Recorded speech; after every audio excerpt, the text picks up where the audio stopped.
प्रणिती शिंदेंनी भाजपचे लोकसभेचे उमेदवार राम सातपुते यांना पत्र लिहिलेलं आहे। आपलं सोलापूर लोकसभेच्या निवडणूक रिंगणात स्वागत असं पत्र आपण बघतोय। प्रणिती शिंदे यांनी सातपुतेंना लिहिलंय। बाहेरचा असो की इथला, सोलापुरात सर्वांना मतं मांडण्याची मुभा आहे।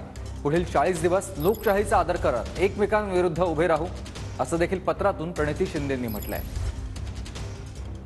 सोलापुरात सर्वांना आपली मतं मांडण्याची मुभा मिळते, मग तो इथला असो किंवा बाहेरचा। मी सोलापूरची लेक म्हणून तुमचं सोलापुरात स्वागत करते। या उमेदवारीच्या निमित्ताने तुम्हाला जी संधी मिळाली त्याबद्दल शुभेच्छा देते। लोकांचे प्रश्न, समस्या आणि मतदारसंघाचा विकास हेच कुठल्याही निवडणुकीच्या केंद्रस्थानी असणं अपेक्षित असतं। लोकशाहीत जनहिताचे मुद्दे आणि संवादाला सर्वात जास्त महत्त्व असावं असं माझं मत आहे। पुढील 40 दिवस याचं भान राखून लोकशाहीचा आदर करत आपण विचारांची लढाई लढत एकमेकांविरुद्ध उभे राहू। समाजात फूट न पाडता समाजाचा एकत्रित विकास होण्यासाठी काय करू शकतो यावर आपण लढाई लढू अशी मी आशा करते। प्रणिती शिंदे, सोलापूर लोकसभा उमेदवार।